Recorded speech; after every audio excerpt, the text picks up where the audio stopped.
Hi, നമ്മൾ ഇന്ന് ചെമ്പരത്തിപ്പൂവിൻ്റെ പാർട്സുകൾ ഏതൊക്കെയാണെന്നാണ് പഠിക്കാൻ പോകുന്നത്. ഇതിൻ്റെ ഏറ്റവും ടിപ്പിലായിട്ട് കാണുന്ന ഈ ഭാഗം ഉണ്ടല്ലോ, ഇതാണ് സ്റ്റിഗ്മ. അതായത് ഞാൻ കാണിച്ചു തരാം. ഈ ഭാഗമാണ് സ്റ്റിഗ്മ എന്ന് പറഞ്ഞാൽ റെഡ് കളറിൽ കാണുന്നതാണ് സ്റ്റിഗ്മ. ഓക്കെ, ഈ സ്റ്റിഗ്മ താഴേക്ക് വരുന്ന ഈ പിങ്ക് കളർ ഉണ്ടല്ലോ, ഈ പിങ്ക് കളറിനെ നമ്മൾ സ്റ്റൈൽ എന്ന് പറയും. ഇനി ഈ പിങ്ക് കളർ വന്ന് അവസാനിക്കുന്ന ഈ ഭാഗം ഉണ്ടല്ലോ, ഈ വെളുത്ത കളറിലിരിക്കുന്ന ഈ കളറിലിരിക്കുന്നത് ഇതാണ് ഓവറി എന്ന് പറയുന്നത്. കാണാൻ പറ്റുന്നുണ്ടോ? ഓവറി കാണാൻ പറ്റുന്നുണ്ടോ നിങ്ങൾക്ക്? വെള്ള കളറിലിരിക്കുന്ന ഈ ഭാഗത്തിനെയാണ് ഓവറി എന്ന് പറയുന്നത്. മനസ്സിലായോ?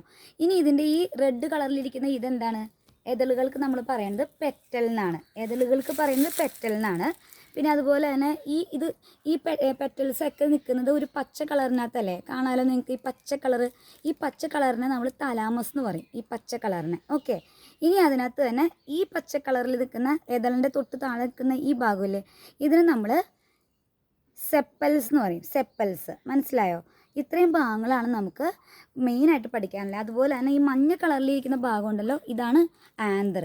ഓക്കെ, ഇത് നിൽക്കുന്ന ഈ മഞ്ഞ കളറിൻ്റെ അടിയിലേക്ക് ഇരിക്കുന്ന ഈ പിങ്ക് കളർ ഉണ്ടല്ലോ, കാണാൻ പറ്റണ്ടോ എന്നറിയില്ല. ഈ പിങ്ക് കളറിലിരിക്കുന്ന ചെറിയ സാധനം, ഇതാണ് ഇതിൻ്റെ ഫിലമെൻ്റ് എന്ന് പറയുന്നത്. ഒന്നും കൂടി കാണിച്ചു തരാം. ഇപ്പോൾ ഈ മഞ്ഞ കളറിലിരിക്കുന്ന പൂമ്പൊടിയാണ്.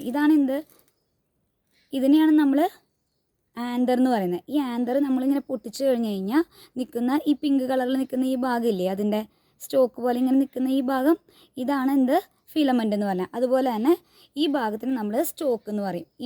ഇത്രയും ഭാഗത്തിന് നമ്മൾ സ്റ്റോക്ക് എന്ന് പറയും. പാർട്സ് മനസ്സിലായോ? ക്ലിയർ ആയെന്ന് വിചാരിക്കണോ? അപ്പോൾ നിങ്ങൾക്കിത് മനസ്സിലായിട്ടുണ്ടെന്നുണ്ടെങ്കിൽ ഇതുപോലെ പഠിച്ചു വയ്ക്കുക. അതുപോലെ തന്നെ നിങ്ങൾക്ക് വീഡിയോ ഇഷ്ടപ്പെടണമെന്നുണ്ടെങ്കിൽ ലൈക്ക് ചെയ്യുക, സബ്സ്ക്രൈബ് ചെയ്യുക, മറ്റുള്ളവർക്കൊക്കെ ഒന്ന് ഷെയർ ചെയ്യുക കേട്ടോ. Okay, by.